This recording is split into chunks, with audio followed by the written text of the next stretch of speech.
हाय मेरे प्यारे बच्चों, कैसे हैं आप सभी लोग।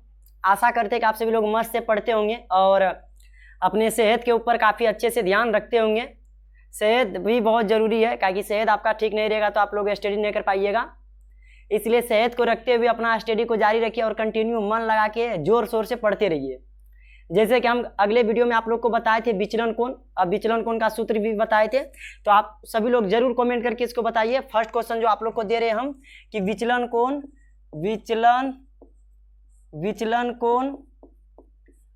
कोण का सूत्र क्या होता है, विचलन कोण का सूत्र क्या होता है और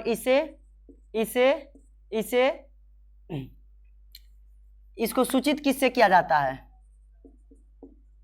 इसको सूचित किससे किया जाता है। जैसे कि यह दो क्वेश्चन का जवाब जरूर से जरूर आप लोग कमेंट बॉक्स में दीजिएगा। और हम कल के वीडियो में बताए थे कि आज जो हम लोग पढ़ेंगे, हम लोग अच्छे से प्रतिबिंब के बारे में पढ़ेंगे और बहुत ही इंपॉर्टेंट सब पॉइंट को देखते हुए हम लोग पढ़ेंगे। और हम लोग देखते हैं प्रतिबिंब को। चलिए अब हम लोग देखते हैं प्रतिबिंब किसे कहते हैं। अगले वीडियो में हम लोग आप सभी लोग को बता दिए थे अपतित किरण किसे कहते हैं, परावर्तित किरण किसे कहते हैं, अभिलंब किसे कहते हैं और परावर्तक सतह किसे कहते हैं, अपतन बिंदु किसे कहते हैं, अपतन कोण किसे कहते हैं, परावर्तन कोण किसे कहते हैं। ये सभी बातें हम चर्चा कर दिए थे। हालांकि यहाँ रिवीजन के पर्पज से आप सभी लोग देखिएगा एक फिगर के माध्यम से।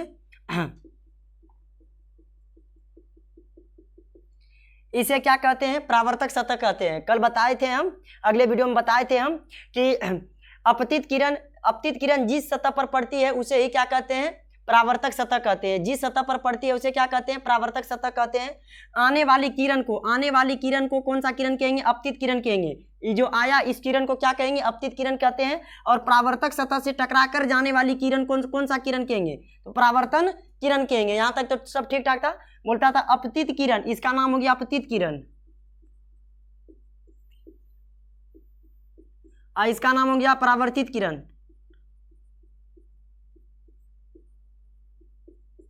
और इसका नाम हो गया परावर्तक सतह, और इसका नाम हो गया बिंदु, अपतन बिंदु।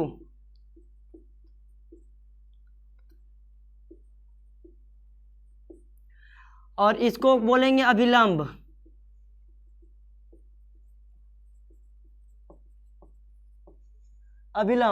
और इसको बोलेंगे, इस दोनों के बीच में जो कोण बनेगा इसको बोलेंगे अपतन कोण। इसको आई से सूचित किया जाता है। और इसके दो परावर्तित किरण और अभिलंब के बीच में जो बनेगा इसको क्या बोलेंगे, इसको परावर्तन कोण कहेंगे। इतना बात हम कल बताए थे। चलिए रिवीजन के पर्पज से हम चर्चा करते हैं कि परावर्तक सतह किसे कहते हैं। आपतित किरण जिस सतह पर पड़ते हैं उसे क्या कहते हैं, परावर्तक सतह कहते हैं। अगर बोलेगा आपतन बिंदु किसे कहते हैं, अगर पूछेगा कि आपतन बिंदु किसे कहते हैं तो आप सभी लोग बताइएगा कि आपतित किरण परावर्तक सतह के जिस हिस्सा पर मिलती है, परावर्तक सतह के अपतित किरण जिस हिस्सा पर मिलती है उसे ही क्या कहेंगे, अपतन बिंदु कहेंगे। अगर बोलेगा कि परावर्तित किरण किसे कहते हैं तो बताइएगा आप लोग कि अपतित किरण परावर्तक सतह से टकराकर जाने वाली किरण को कौन सा किरण कहेंगे, तो परावर्तित किरण कहेंगे। अगला बताए थे कि अपतित किरण और परावर्तित किरण के बीच में डाला गया लंब को अभिलंब कहते हैं। अर्थात करके बताए थे कि आपतन बिंदु पर डाला गया लंब क्या कहलाएगा, अभिलंब कहलाएगा। यहाँ तक तो हम बता दिए थे। और अगर पूछेगा कि अपतन कोण किसे कहते हैं, परावर्तन कोण किसे कहते हैं, तो याद रखिएगा कि अपतन कोण किसे कहते हैं, तो अपतित किरण और अभिलंब के बीच में बना कोण को कौन सा कोण कहेंगे, जल्दी बताइएगा कौन सा कोण कहेंगे, तो अपतन कोण कहेंगे। दूसरा, परावर्तित किरण और अभिलंब के बीच बना कोण को कौन सा कोण कहेंगे, तो परावर्तन कोण कहते हैं। यहाँ तक तो हम लोग बता दिए थे। दूसरा बताए थे नियमित अनियमित, नियमित परावर्तन किसे कहते हैं और अनियमित परावर्तन किसे कहते हैं, ये भी बता दिए थे। और मोस्ट इंपोर्टेंट पॉइंट यह बताए थे कि प्रकाश के परावर्तन के कितने नियम होते हैं। यह बहुत तगड़ा पॉइंट था, तो याद रखिएगा कि प्रकाश के परावर्तन के 2 नियम होते हैं। फर्स्ट नियम था कि आपतित किरण, परावर्तित किरण एवं डाला गया लंब, यह तीनों एक ही पॉइंट पे होते हैं, एक ही तल में होते हैं। यह फर्स्ट नियम था। दूसरा नियम हम लोग का था क्या, कि अपतन कोण परावर्तन कोण के बराबर होते हैं, यह दूसरा नियम था। यहाँ तक तो कोई तरह का दिक्कत नहीं था। चलिए हम लोग अब आगे देखते हैं। यहाँ से प्रतिबिंब से स्टार्ट करते हैं। प्रतिबिंब को समझना है अच्छे से, आप सभी लोग समझने का भी प्रयास करिएगा। प्रतिबिंब किसे कहते हैं, यह तो समझाने के पर्पज से था।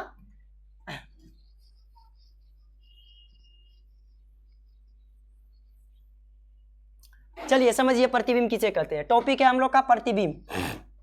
किसी बिंदु स्रोत से आती हुई प्रकाश की किरणें, याद रहेगा, किसी भी बिंदु स्रोत से आ रही है प्रकाश की किरणें, किसी बिंदु स्रोत से आती हुई प्रकाश की किरणें दर्पण से परावर्तन के बाद, याद रखिएगा अभी दर्पण वाला चैप्टर है, प्रकाश का परावर्तन में दर्पण ही पढ़ेंगे, प्रकाश का अपवर्तन जैसे आएंगे तो वहां लेंस के बारे में पढ़ेंगे, तो वहां अपवर्तन बोलना पड़ेगा आपको। जो ये पॉइंट जो हम बोले हैं कि प्रकाश की किरणें दर्पण से परावर्तन के बाद, तो वहां बोलिएगा लेंस से अपवर्तन के बाद, जब उस चैप्टर में जाएंगे तब। अभी समझिए यहाँ पे, तो किसी बिंदु स्रोत से आती हुई प्रकाश की किरणें दर्पण से परावर्तन के बाद जिस बिंदु पर मिलती है या मिलती हुई प्रतीत होती है, याद रहेगा, जिस बिंदु पर लगेगा कि नहीं मिल रहा है या मिलता हुआ अनुभव प्राप्त होगा या प्रतीत होगा, तो उसे ही क्या कहेंगे, तो उसे ही वस्तु का प्रतिबिंब कहते हैं। यह प्रतिबिंब दो प्रकार का होता है, याद रहेगा आप सभी लोग को कि प्रतिबिंब कितने प्रकार के होते हैं, तो प्रतिबिंब दो प्रकार के होते हैं, एक वास्तविक प्रतिबिंब होता है और दूसरा काल्पनिक प्रतिबिंब होता है। प्रतिबिंब कितने प्रकार के होते हैं सर? प्रतिबिंब दो प्रकार के होते हैं, एक सर होता है वास्तविक प्रतिबिंब सर, दूसरा होता है सर दूसरा होता है सर काल्पनिक प्रतिबिंब सर। यहां तक तो कोई दिक्कत नहीं सर? नहीं, कोई तरह का दिक्कत नहीं सर। दूसरा, अगर क्वेश्चन पूछेंगे कि प्रतिबिंब किसे कहते हैं बच्चों, तो आप लोग क्या बताइएगा कि सर किसी बिंदु स्रोत से आती हुई प्रकाश की किरणें, क्या बोलना है सर? किसी बिंदु स्रोत से आती हुई प्रकाश की किरणें सर दर्पण है सर, दर्पण से परावर्तन के बाद, यहां तक तो कोई दिक्कत नहीं सर। दर्पण से परावर्तन के बाद सर जिस बिंदु पर मिलेगा ना सर या मिलते हुए प्रतीत होगा ना सर, उसी हिस्सा को हम लोग क्या कहेंगे सर? तो प्रतिबिंब कहेंगे। यहां तक तो कोई तरह का दिक्कत नहीं। चलिए अब हम लोग आगे देखते हैं कि वास्तविक प्रतिबिंब किसे कहते हैं और काल्पनिक प्रतिबिंब किसे कहते हैं। चलिए अब हम लोग देखते हैं वास्तविक प्रतिबिंब किसे कहते हैं। समझिएगा आप सभी लोग, वास्तविक प्रतिबिंब किसे कहते हैं? किसी बिंदु स्रोत से आती हुई प्रकाश की किरणें, किसी बिंदु स्रोत से आती हुई प्रकाश की किरणें दर्पण से परावर्तन के बाद जिस बिंदु पर वास्तविक रूप से, यही याद करना है, कौन रूप से? वास्तविक रूप से मिलती है या मिलती हुई प्रतीत होती है, उसे वास्तविक प्रतिबिंब कहते हैं। उसे कौन सा प्रतिबिंब कहते हैं? तो उसे वास्तविक प्रतिबिंब कहते हैं। यहां तक कोई तरह का दिक्कत नहीं। आप लोग को अगर वीडियो अच्छे से लिखावट साफ साफ नहीं दिखाई देता होगा तो 360 पे देखिएगा, तो शायद अच्छा दिखाई दे, या उससे अच्छा क्वालिटी निकाल के देखिएगा तो शायद दिखाई देगा।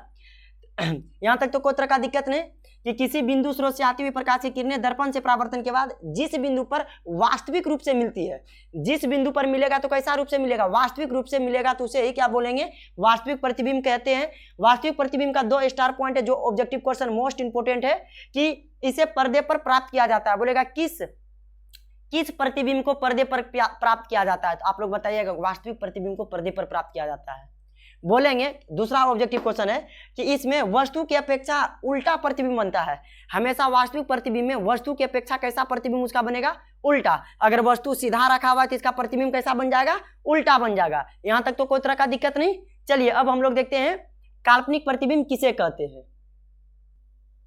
चलिए अब हम लोग देखते हैं काल्पनिक प्रतिबिंब किसे कहते हैं। समझिएगा काल्पनिक प्रतिबिंब किसे कहते हैं, तो याद रखिएगा वहां पे बताए थे वास्तविक में कि वास्तविक रूप से मिलती है, और यहाँ खाली एक वर्ड बोलना है क्या? काल्पनिक रूप से मिलती है, दूसरा कुछ नहीं। देखिए हम स्टार्ट करते हैं।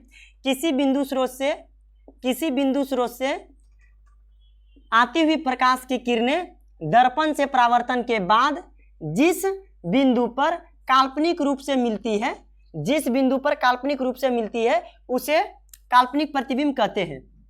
उसे क्या कहते हैं? उसे काल्पनिक प्रतिबिंब कहते हैं। याद रहेगा कि अगर क्वेश्चन आप लोग से पूछेगा कि काल्पनिक प्रतिबिंब किसे कहते हैं, तो याद बताइएगा उनको कि किसी बिंदु स्रोत से आती हुई प्रकाश की किरणें दर्पण से परावर्तन के बाद जिस याद रखिएगा कि जिस बिंदु पर काल्पनिक रूप से मिलता है।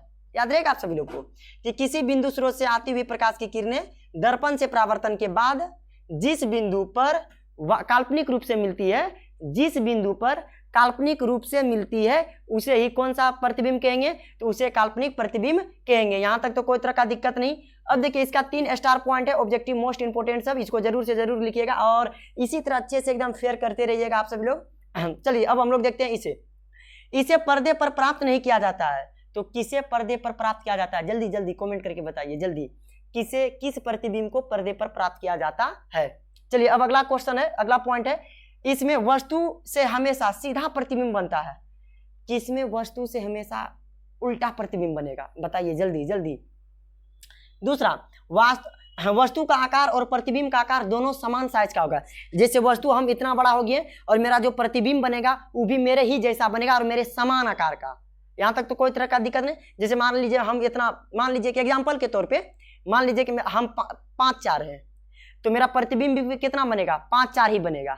मतलब वस्तु का आकार और प्रतिबिंब का आकार दोनों का दोनों क्या होना चाहिए, बराबर होना चाहिए, दोनों का दोनों क्या होना चाहिए, बराबर होना चाहिए, यहाँ तक तो कोई तरह का दिक्कत नहीं। दूसरा, इसमें हमेशा कैसा प्रतिबिंब बनेगा, हमेशा सीधा, हमेशा कैसा सीधा, इसलिए दूसरा इसे पर्दे पर प्राप्त नहीं किया जाता है, यहाँ तक तो कोई तरह का। अब हम लोग आगे की ओर देखते हैं। चलिए अब हम लोग देखते हैं कि प्रतिबिंब में वास्तविक प्रतिबिंब एवं काल्पनिक प्रतिबिंब में अंतर मतलब आप लोग समझिए, अंतर मतलब क्या होता है। अंतर मतलब हो गया कि डिफरेंस। जैसे कि मान लीजिए कि दो वस्तु है, जैसे मान लीजिए यह 2 पेन है, यह 2 पेन में, और हम आपको बताएंगे कि यह 2 पेन में अंतर बताइए क्या क्या है। तो आप बताइएगा कि इसका खोप काला है, इसका खोप लाल है, समझ में आ रहा है। तो यही अलग अलग जो हुआ इसी को हम लोग बोलेंगे अंतर, यहाँ तक तो कोई तरह का दिक्कत नहीं है। तो यहाँ लिखे हैं हम कि वास्तविक प्रतिबिंब और काल्पनिक प्रतिबिंब में अंतर लिखे, मतलब इसमें क्या चीज होता है और उसमें क्या चीज होता है, उसी के डिफरेंस के बारे में बताना है आपको। चलिए हम फर्स्ट पॉइंट लिखे कि वास्तविक प्रतिबिंब इसे पर्दे पर प्राप्त किया जाता है, याद रखिएगा कि इसे पर्दे पर प्राप्त किया जाता है। तो काल्पनिक प्रतिबिंब में क्या हो जाएगा, इसे पर्दे पर प्राप्त नहीं किया जाता है, यहाँ तक तो कोई तरह का दिक्कत नहीं। दूसरा कि इसमें वस्तु के अपेक्षा उल्टा प्रतिबिंब बनता है, वास्तविक प्रतिबिंब में हमेशा वस्तु के अपेक्षा उल्टा प्रतिबिंब बनेगा, और इसमें काल्पनिक में वस्तु के अपेक्षा हमेशा प्रतिबिंब कैसा बनेगा, सीधा। और ऐसे भी क्वेश्चन कभी पूछता है कि काल्पनिक प्रतिबिंब में कैसा काल्पनिक में कैसा प्रतिबिंब बनता है, सीधा या उल्टा। तो याद रखिएगा कि काल्पनिक में हमेशा सीधा प्रतिबिंब बनता है और वास्तविक में हमेशा उल्टा प्रतिबिंब बनेगा, यहाँ तक तो कोई तरह का दिक्कत नहीं। अगला है, यह दर्पण के सामने प्रतिबिंब बनता है, यह दर्पण के सामने बनाएगा लेकिन यह चुट्टा दर्पण के पीछे बनाएगा, यहाँ तक तो कोई तरह का दिक्कत नहीं है, यहाँ तक तो कोई तरह का दिक्कत नहीं। चलिए आप लोग मेरे साथ बोलिए कि वास्तविक प्रतिबिंब और काल्पनिक प्रतिबिंब में अंतर लिखे। तो फर्स्ट पॉइंट, पहले वास्तविक का बताइए। सर इसे पर्दे पर प्राप्त किया जाता है। दूसरा, सर इसमें जो प्रतिबिंब है सर वो प्रतिबिंब दर्पण के सामने बनेगा, वह प्रतिबिंब कहाँ पे बनेगा, दर्पण के सामने बनेगा। दूसरा, सर इसमें वस्तु के अपेक्षा हमेशा उल्टा बनेगा। अब इसमें आते हैं, सर इसका पॉइंट है सर इसे पर्दे पर प्राप्त नहीं किया जाता है। दूसरा सर इसका पॉइंट है सर इसमें दर्पण के पीछे प्रतिबिंब बनता है सर। और इसमें सर काल्पनिक प्रतिबिंब हमेशा सीधा, यानी कि वस्तु की अपेक्षा हमेशा सीधा प्रतिबिंब बनता है सर, इसमें वस्तु की अपेक्षा हमेशा सीधा प्रतिबिंब बनता है, यहाँ तक तो कोई तरह का दिक्कत नहीं है। अगर किसी बच्चे को कोई भी तरह का किसी सब्जेक्ट में अगर टॉपिक में दिक्कत हो तो वह हमको कमेंट कर दीजिए, हम कमेंट के माध्यम से उसका जवाब हम वीडियो बना के आपको दे देंगे।